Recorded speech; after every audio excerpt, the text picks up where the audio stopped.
Make sure you like, subscribe, and hit that bell icon.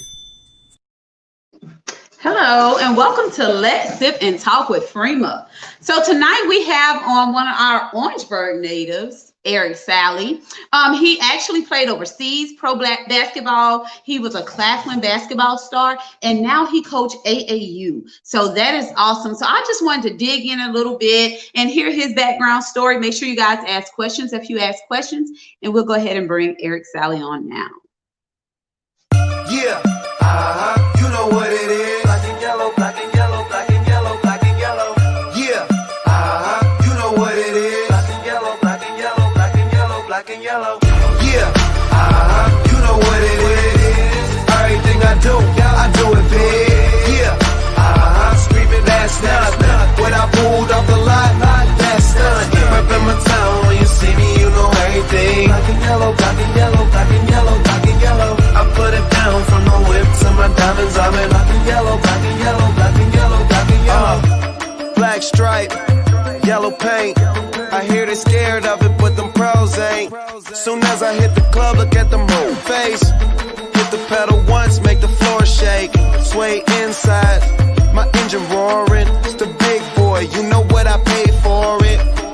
And I got the pedal to the metal. Got you out here checking game, I'm balling out on every level. Hear them haters talk, but there's nothing you could tell them. Just made $1 million, got another $1 million on my schedule. No love for them, boy, I'm breaking hearts. No keys, push to start. Yeah, you know what it is. Everything I do it big. Yeah, screaming that's nothing. When I pulled off the lot, that's nothing. Reppin' my town, when you see me, you know everything. Black and yellow, black and yellow, black and yellow, black and yellow. I put it down from the whip to my diamonds. I'm in black and yellow, black and yellow. Well, I'm impressed. Okay, so Eric Salley. Just waiting for him to come on. Can you hear me? Hello, hello. All right, how you doing? Yes, I can hear you. I'm fine. How are you? All right, all right. All right, so I'm definitely impressed by the clips I've seen. So it seemed like, and I know I'm about to sound crazy, you were the go-to person to shoot. So what exactly, I should know that, what is that? What do they call you? Not a point guard. What would that be considered? I was a shooting guard. The shooting guard. Oh, okay, the shooting guard. Because I was like, okay, he got some moves. Yep. So how did that all get started? Did you start out as, you know, a young kid playing basketball, or is this something you started to do as you got older? No, I started when I was like 3 years old, just playing in the yard, you know, and as I got older, you know, my dad was around. He was actually, you know, out there with us playing. And then probably like 13 or 14, that's when I started taking it serious. Like, that's when I realized I started being better than the older kids that was actually around with me. So, and then I say my 9th grade year, that's when everything started to take off. I was actually at Claflin County High School in Walterboro. Okay. And that's why I just like, my senior year, I averaged 27. And then when I graduated, I actually went in the military thinking that that's what I wanted to do, because I didn't really have no, I didn't think at that point in time, I was like, okay, it was either go make money or, you know, I really wasn't into going to the college thing unless knew I was going to the league.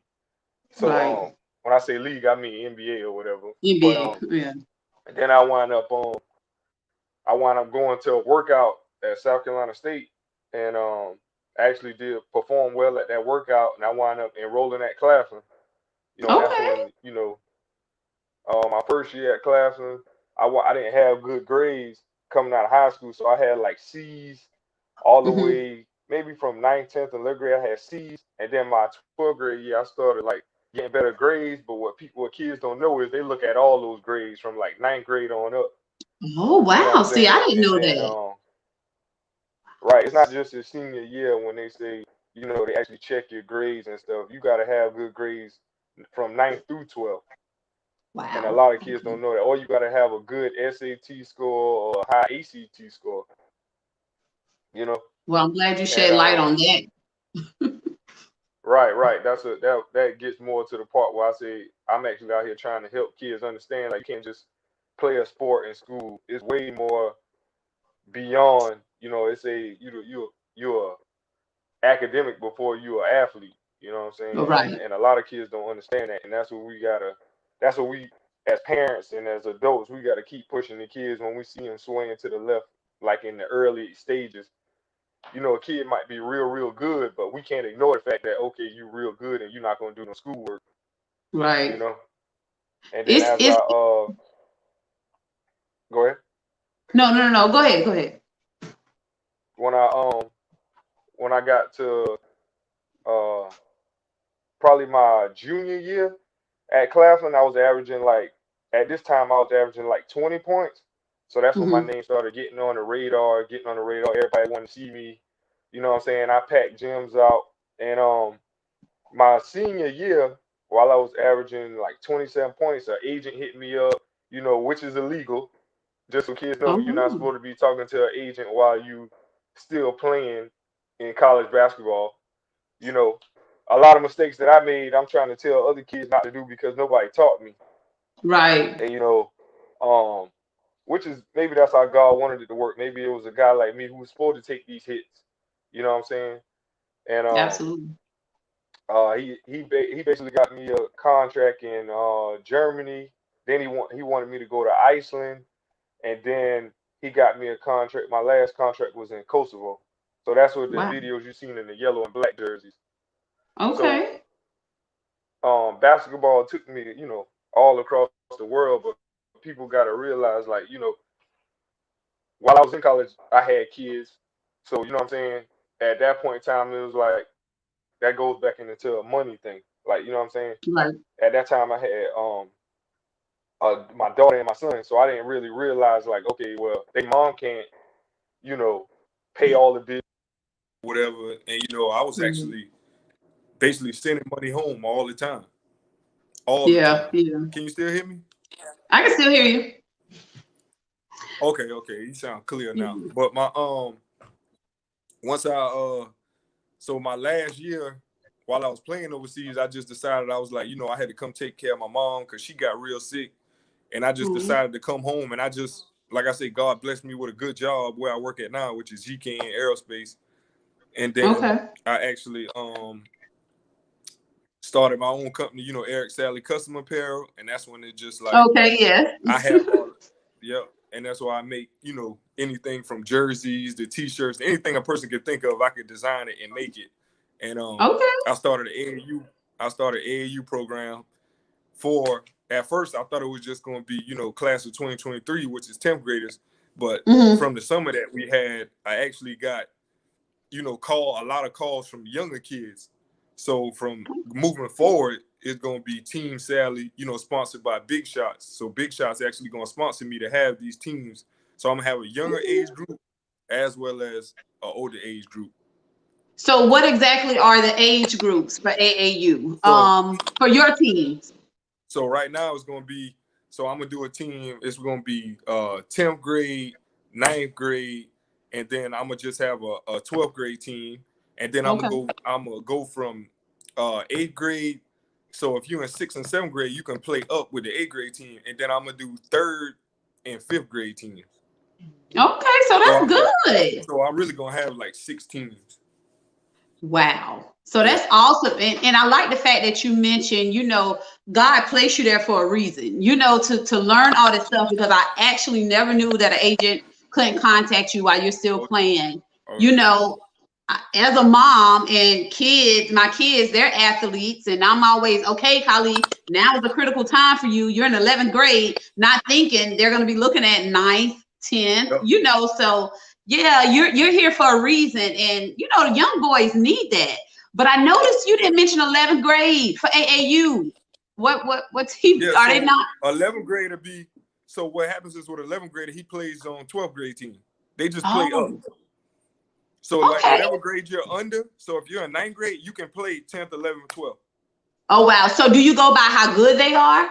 Yeah, basically. So with AAU, since we know it's like a select few kids that we pick. Okay. So we mostly go off of talent, basically, how good the kid is, if he real good. So what I was thinking about doing was having I don't want to get into the name of me saying, oh, this is an elite team versus a black and red team. So I might call it black and red team. So people won't understand, like, okay, this is the sorry team, or these kids. Right. You know what I'm saying? But the reason I want, kids who are coming along and coming into their own, because some kids blossom late. You know what I'm saying? So you don't want to be that person to say, oh, this kid not good enough to make my AAU team. And then he gets behind the ball because he got 12th grade year and he playing with the kids who played for me. So it kind of looked kind of bad. Like, how can you play for Salley and not me? Right. So I'm trying to get, what made me stay in the Orangeburg area is because actually I graduated from Claflin. So I wanted to stay in this area because I see this where the talent. This is where a lot of talent is. But for some reason, in Orangeburg, our kids will leave Orangeburg and go to another city. Yeah. You know what I'm saying? So we have a lot of kids that just went to Columbia that might play for Gray, that might play for different schools in Columbia. So they no longer have that foundation of Orangeburg. So when they make it, they say, where's this kid from? They say Columbia. Yeah, that's true. And you'd be like, that kid ain't from Columbia. That kid is from Orangeburg. But he left Orangeburg to get, I guess you could say sometimes it'd be a better situation in Columbia because they give them more exposure. But we can have the same exposure in Orangeburg if all the parents and families get on one accord. Okay. That's why I'm more like trying to focus on getting everybody together on one accord so we can all make Orangeburg something big. Actually, put Orangeburg on the map. Right. You got people, and my agent hit me up on Facebook. Oh, wow. He just was Googling the top scorers in America. I was the #1 scorer in America. So he just, found me on Facebook and, he sent me a message, whatever. And I was like, is this real? I didn't think it was real at first. You know what I'm saying? Then he was like, okay, I was like, oh, I told my coach, that's when my coach was like, no, you're not supposed to be talking to him. Let me handle all that. Then did you let him? Yeah, he handled it. He talked about some things. He talked with him about some things. And then boom, they after basketball season was over, they sent me the contract. Okay. So, unlike a lot of players nowadays who might not be able to sign a contract right after they get out of school, my contract was ready before I even graduated. Wow. So you know what I'm saying? As soon as I graduated, my contract was signed and I was ready to get on the flight. You was ready to go. What I'm saying? So I think like I graduated in March.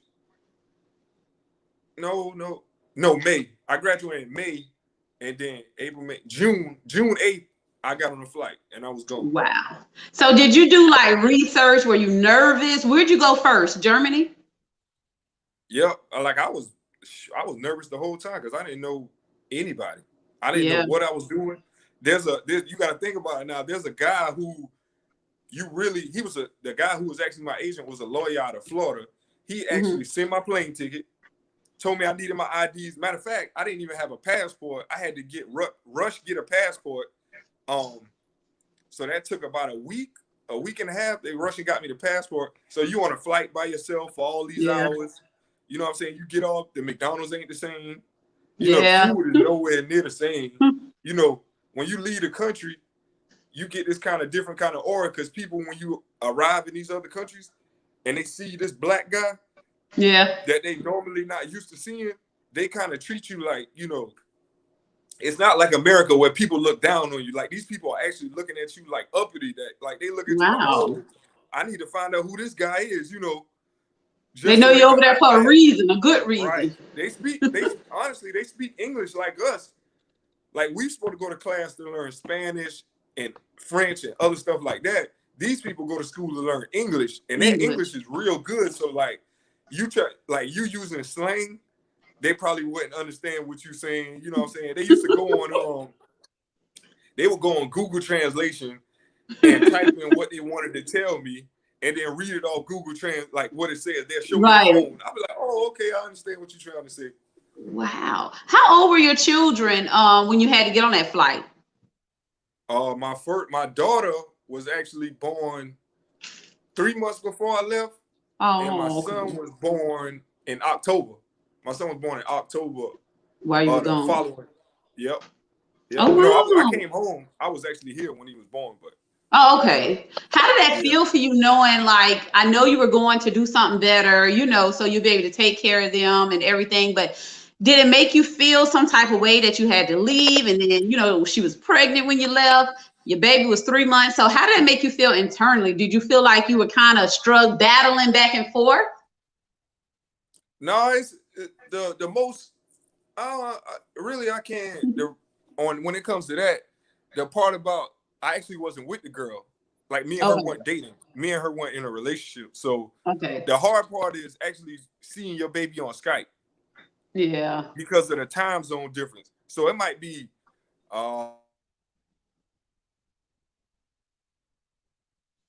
I don't know what happened. We can't hear you. Can you hear me now? Okay, I can hear you now. Yeah, the phone rung. Okay. When I so when the time zone is like different, so it might be 9 hours ahead. So imagine trying to make sure your times are mixed up so you can actually talk to people. Like, and you got to have some loyal people who actually will, you know, wake up that time of the morning or actually make sure they still have a conversation with you, you know, at that time. That's true. That's very true. Yeah. So how long were you over there playing for? 4 years. Wow, that's a long time. Yeah, but you don't. It's not like you stay over there all year. You go there for 6, 7 months, and then you come back. Yeah, and then you go back. Mm-hmm. So exactly, what year was this when you went? I asked a lot of questions. I'm sorry. I'm intrigued. I left in 2011. Okay, so this is definitely recent. Oh, it's not. Yeah. So yeah, this is definitely recent. Yeah, so I actually stopped in 2015, and then I actually, like I said, I started working at GKN. My first coaching job, I was in Bowman, South Carolina. I was at Bowman High School. Okay. You know, and our team was, before I got there, our team was losing. So when I got there, we won the region 2 years in a row. Wow. Yeah. That's impressive. Then, right. So that like my name is known basically for I knew I could help programs, but it gets to a point now where this is why it goes in. Like your time is worth money. Yeah. So if you're allocating a whole bunch of time towards something, I feel like you should be compensated for that. And in the school system, like I graduated from college thinking I was going to be a teacher, but I couldn't take no teacher salary. You know what I'm saying? I can't without, you know, living a life. Not saying I got this crazy lifestyle, but I have a good lifestyle. Right. And that's another thing I'm trying to get kids to understand. Like, even though we say like we need these things, there's separate things in a person's life when we say needs versus wants. Right. You know what I'm saying? So if you get a kid to understand what a need and versus a want when they're in high school, you know what I'm saying? Imagine when they become older, they already, you know, in a better position in life. Yeah, absolutely. Yeah, you know, nobody taught me basically everything.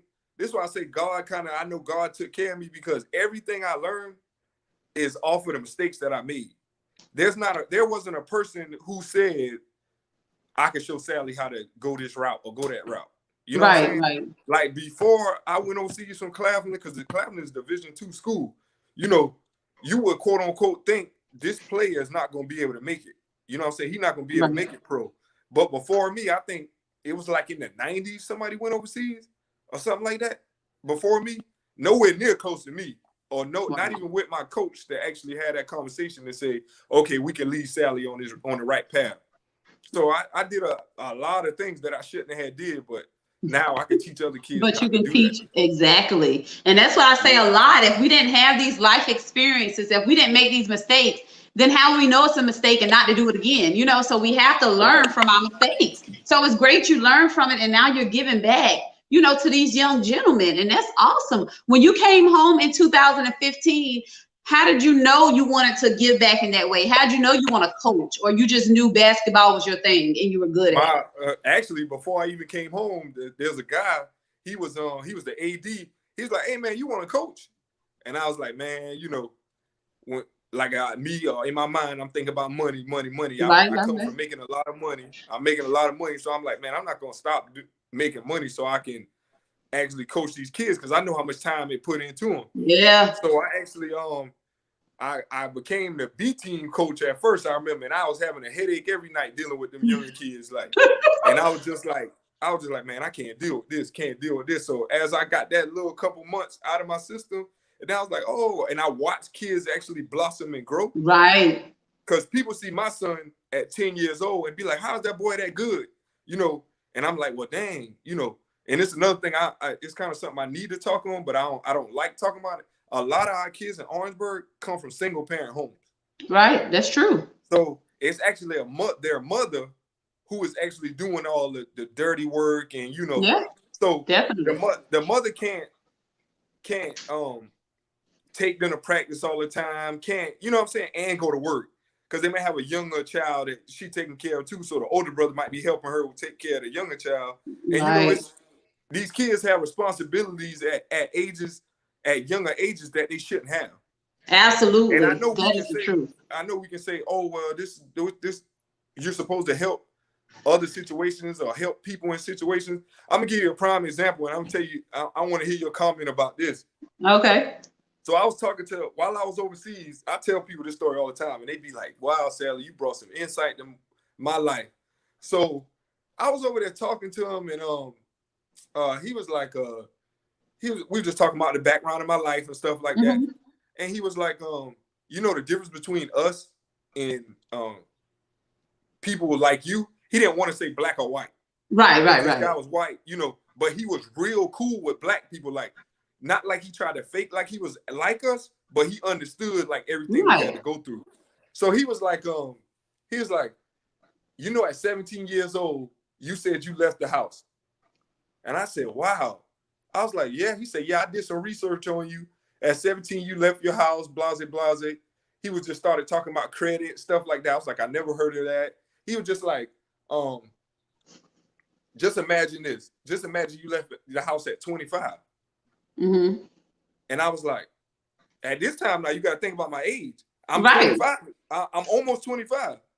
So I'm like, okay, I see what you're saying. He was like, yeah, a man, mine is not where it need to be until about 25 years old. Yeah. So I was like, okay. I was like, so he said, so imagine your mom, because see, I was staying with my mom, single parent. My mom is telling me at 17 years old that I needed to get a job. Imagine if my mom said, do what you want to do, you know, learn to travel the world, find out these different things. And when you become 25, now let's talk about moving. Let's talk about moving and whatever. So when the guy was like, so his daughter was a doctor. His son was a dentist, and I think the other guy, he owned like a power company or something like that. So they were already put in place like to be awesome people in the world, but they weren't taught to be a grown man at 17 years old. And see what's so funny now that I started doing the show, you know, I speak with different people, I learn different things, and like you said, that opened you up to like, wow, because we talked about this. And you know, like you said, you don't want to do the whole race thing, but it's just being real. They teach their kids and they help their kids. Not saying we don't, but a lot of parents be so quick, hey, you a grown ass man, excuse my language, it's time to get out, it's time to do what you got to do. Mary Sue, you're a grown woman, it's time for you to get out. But like you said, mentally, we're not there. You know, like, let me get through college first. You know, There you help go. me out. Let There you me go. mold me into this woman or man that I need to become. So then, in the flip side, mama can retire. You know, and don't have to Yep. work Yep. until she's 65. You know, but yeah, that's so true. A lot of us don't look at it that way because they feel like this grown man is still eating off of me. I raised you till you're 18. It's time to go. No, Right. they're still Right. children in my eyes. You know, we still have to And make sure they're doing what they're supposed to do, and so they can get where they need to be in life. right. But Right. yeah, I'm need glad you brought that up. I don't want them out here. Like I tell kids now, like I kids, I hear situations or I hear conversations as a Mhm. coach or just in the community, and people be like, "Oh, I couldn't get that. Oh, I get that." I'll be like, "Take my number, call me." Like right now, I got a giveaway. It's gonna actually happen this Friday. I got a if you had straight A's or B's, if you had A's, you entered in the drawing for $100 gift card to Foot Locker. If you had B's, you get a $50 gift card to Foot Locker. Oh, that's But what I'm nice. saying is, I make enough money that I can actually help other people who I know Right. need the help. Not like I'm out here just giving it to people who may need it or may not need it. Because people put on fronts. Yeah. People, you would think they the richest in the world, and you have a conversation with them, and they actually struggling Absolutely. just so that kid can look like he rich to the Exactly. world. Like, you know what I'm saying? So my mom is, in her 50s, and my mom quit working. I started taking care of my mom like 4 to 5 years ago, and she'll never work again. You know Yeah. what I'm saying? But was that the plan God wanted me to do? You know what I'm saying? She got sick, so I'm pretty sure, that's not the plan. You know what I'm saying? My Right. dad doesn't work. You know what I'm saying? My aunt helps me when I need help. You know what I'm saying? So me and my aunt have this tight-knit, bond or whatever. But I don't want to veer off topic. But kids, Right. I No, just it's want okay. parents need to realize, like, even though your child turns 17, even though your child graduates high school, we have to make sure we put them in positions so they can Exactly. become better assets to the world. Like, you know what I'm saying? Absolutely. You leave them businesses. You know what I'm saying? And in Orangeburg, with it not being so many jobs, people will say, okay, Sally, they might see you, Sally, you're a supervisor at GKN. They be like, damn, man, you make a lot of money, man. You a good, how in the world you get that job? I'm really like, and these are kids in high school. You know what I'm saying? I'm like, bro, Yeah. don't worry about working where I work at. They be like, well, I gotta work somewhere. I gotta get a job at blase or blase. Right. I was like, listen, this is what plan I'm gonna do for you. I want to make sure when you graduate high school, if you say, okay, you're gonna go to OC Tech. Mm-hmm. I'm gonna put you in a position to make $20 or more an hour. While you're making this money, I want you to continue to go to school so you can do what you want to Absolutely. do. If it doesn't happen, you can always say, Sally put me in a better position than anybody, in this life could have. You know what I'm saying? I can't help everybody depending on, your Right. work ethic, stuff like that. But at the Absolutely. same time, I'm going to push it forward. I'm going to put you in a position where I'm going to try to put you in a position as well as your parent. You know what I'm saying? You might say, I might put a kid making $20-something an hour because it already happened. And they say, dang, I make more than my mom and dad. So now Yeah. this kid is looking at, their mom like, I make more than you. Like, I'm better than you.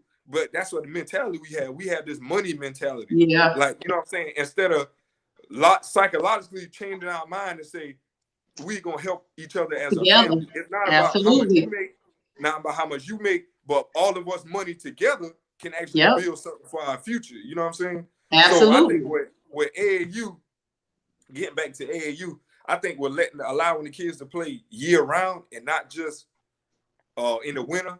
Right. It keeps training their mind to keep doing the right thing. So you do year round, y'all year practice. round. Wow. Okay. Year round.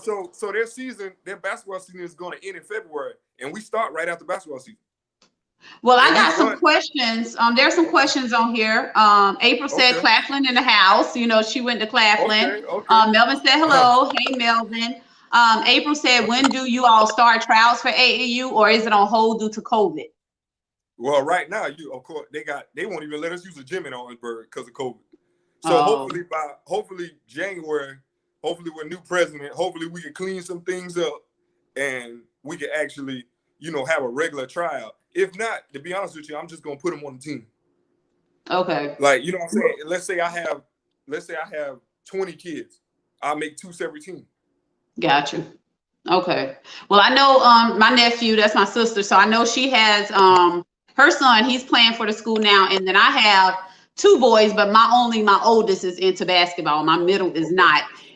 So he's into AAU. He played for a few years. Last year they didn't have enough people, so he wasn't able to play. They had to refund us. Randy said, what was one of the biggest mistakes you made that turned into a valuable lesson? Man, the biggest mistake I made, man, I don't even know whether I should say this on here. Oh, then if you got to think about it, don't say it. I can say, okay, I'm going to say it in a way that's for the internet. Let me basically say. The biggest mistake I know I made in my lifetime is talking to more than one female.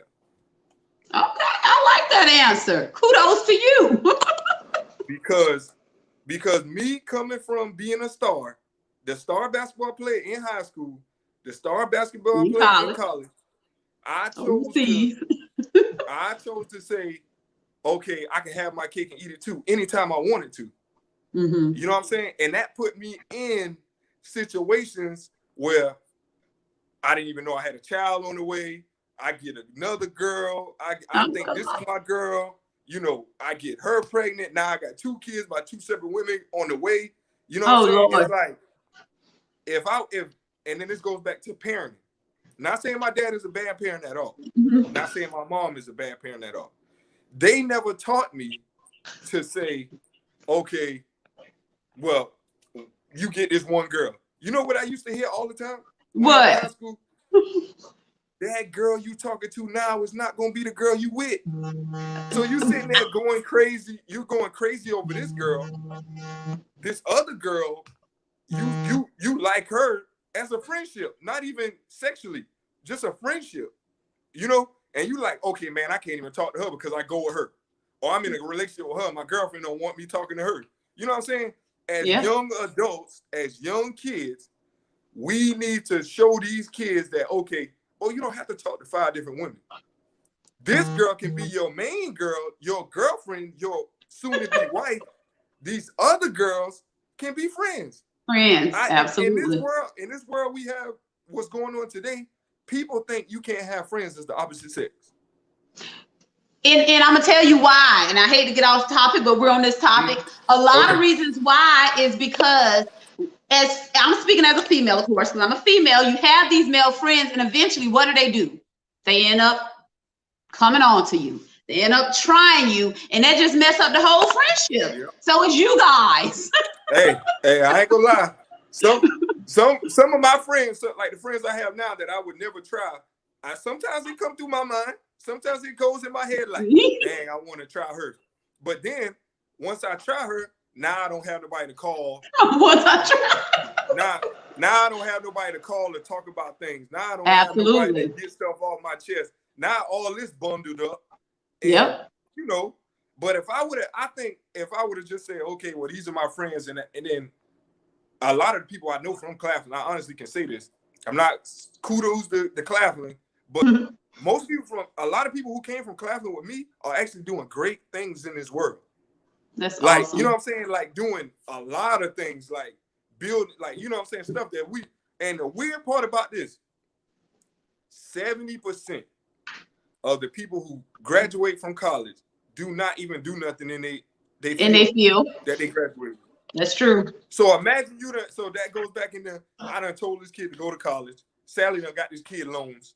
This man got to pay back $50,000 in loans, and now he's sitting around. I got to go work because I got to pay these loans back. Absolutely. But if he would have had them straight A's in school, he could have went to school for free. For free. That's true. You see what I'm saying? You see how it all going back and back and back. Let's go. Okay. My 10th grade, let's say I got a 12th grade kid, and I'm like, dang, boy, you had C's all night, all of these. Go to a tech school that's not this expensive, and then take your last 2 years at a 4-year. You know what I'm saying? It's other things that you could teach kids to do, but we don't do that. But we don't do that. I'm gonna say that myself too, because I'm just learning now. Like I got a list of kids, what grade they in, you know, how their grades are, and then I have to text these kids or contact these kids, throughout the year, making sure, hey, make sure how things going. you need something. Exactly. Stuff like that. Let them know that somebody's on their team, somebody's on their side. Right. Randy said, what are your thoughts on mothers who say, I took care of you as a child, now it's time for you to take care of me? Now that question will have to go to what age? That would have to, so let's say, like I said, if it was before 25. Now, if over 25, I could be like, okay, I'm on your team. I understand that. Because like I said, I've been taking care of my mom since I was 25. So what I'm trying to say, and I'm 32 now. So I'm trying to say, like, if a mother says, I took care of you all these years, you know what I would turn around and say? Thank you, Mom, for doing your job. Yeah, thank you for doing your job. Thank you for doing your job. And listen, that's similar to what I just said. I'm molding my kids. I'm making sure they become somebody because I do want to retire early. So is that me saying, hey, you gonna take care of me like I took? Is that the same thing? No, I think it sounds like you're saying you're going to help those kids get in a position. Oh yeah, definitely. Other than another parent saying, get out of my house at 17 and you will come take care of me. No. I'm gonna make sure they do the right thing. And I'm not going to hold them back. A lot of parents are scared to allow their kids to go far off, to college or to whatever. No, if that's the best option, then that's what they're doing. Hey. Yeah. I say I could clap and give you, for you, because there's not a lot of parents like you. You know what I'm saying? My sister said that's true, and she said if they need help with financial aid, let her know, because she's a financial aid director of financial aid at Voorhees College, so she knows how to do paperwork and all that good stuff. Right. We definitely make sure I get her contact information and make sure we actually could give some more help. Right, exactly. Like you say, teamwork. Speaking of teamwork, Randy, he's actually the guy, he put our clips on Instagram and stuff for us. So shout out to Randy. Hit him up if you need assistance in any way with marketing. So he does a great job with that. But Eric, it takes, how they say it takes a village to raise a child. It's hard to do that now because a lot of people don't want you to help with a lot of people don't want you to help with their children. Why? I don't know. All the time. Really? Tell me, some parents, yeah. So I told a parent, I saw the kid smoking weed before the game. So I walk up to him, I'm like, I said, hey man, you think you're gonna be able to play tonight, smoking weed? He was like, oh, weed is not a drug or whatever, I was like, hey man, you need to be focused on the game because at any given time you could turn this way or turn this way, tear your knee up, but you hide, you're not realizing what you just did to your body. Yeah. I'm not telling nobody not to do drugs. I'm not saying that. That's not what I'm saying. I get what you're saying. What I'm saying is you do it when it's time is right. So I told the parent, I was like, oh, can I talk to you for a second? She was like, oh yeah, sure, Sally, what's up? I said, hey man, I saw your kid out there smoking weed. I'm just I just want to make sure we can have a conversation with him, or you can have a conversation with him, tell him, you don't need to be smoking weed, first of all, with your hard-earned money and before the game. She turned around and told me, I don't need you worrying about my kid. Are you serious? Yes. And after that day, I said, I was no longer worried about your child. The kid used to text me all the time. I text him back. I was like, yeah, I'm going to make sure you get in a position. But I always remember that your parent told me to don't worry about your child. Wow, that's sad. That hurts me because, we're not in this world alone, and it's okay to have people to have your back. It's okay to get a helping hand from someone. And it's sad that a lot of people have a mentality of don't tell my kid what to do or don't worry about him. Like, I want the best for him. Why can't you see it that way? That bothers me. If you saw my child doing something, I would hope you correct them. Absolutely. You should say. So you're so scared because you're gonna get that mom that says cuss you out because you're trying to help. So, Jonathan said, talk about your transition from college to real life. Also, how were you able to stay focused on your education being a star in college? Man, that's very difficult. I'm not even gonna sit here and tell you that's not difficult. If I was just this regular basketball player who was sitting on the bench all day, it would have been much easier. But we gotta think when I was in school, like I was really a star. Like everywhere I go, like that's Salley. Like, you know what I'm saying? Like, did you see what he did last night? Like, you know what I'm saying? And then you got so many people in your head saying, oh, you going to the NBA. Oh, you going to do this. You going to do that. So they like, girls coming on to you. You know what I'm saying? You, like I said, girls know I got a girlfriend. They don't care nothing about They don't care. But they can say, okay, they see cha-ching. There you go. And then, so I would go to class. In college, I had to you got to keep a 2.0 to be eligible. So I would keep like a 2.7 to a 3.0. And then, like I said, after probably January, my senior year, when I realized I was going pro and I realized I wasn't going to get a regular job, I ain't gonna lie, I ain't care about school. I just really, I'm like, I'm about to graduate anyway. Because, you know, at that time, you only got to do like 10-page papers, like for the whole, like, or 20-page paper, and that's your grade for the actual semester. You know what I'm saying? So once I get, shoot, I can say it now because I'm out of school now, but I might get somebody else to write the paper. Or I might read it and be like, just in case somebody asks me a question. Right, you know. I wasn't doing that. I wasn't doing that work. You know, but that comes with being that type of guy. Like, you know what I'm saying? You gotta, and nobody could teach me to do that. All my coaches say, Salley, you got curfew. And while I was in college, somebody see it. So like I'm a Jordan fanatic. So I had like a bunch of shoes that they robbed me in college. Oh God. So they broke into my dorm room, took my sneakers, right? When that happened, I told a coach I wasn't staying on campus no more. So I went and got an apartment. So now you got to think I'm the star. At Claflin, your dorms wasn't co-ed. So you couldn't have girls in there, right? So now you just freeze the bird. I got an apartment. Now I got an apartment and I got cars. You know what I'm saying? Now I can do whatever I want to do. So I turned into a man way early. Way early. Got you. And wow. And that goes back into like, I talk to stars now and I be like, hey man, I know what's going on in this world. I know how it is.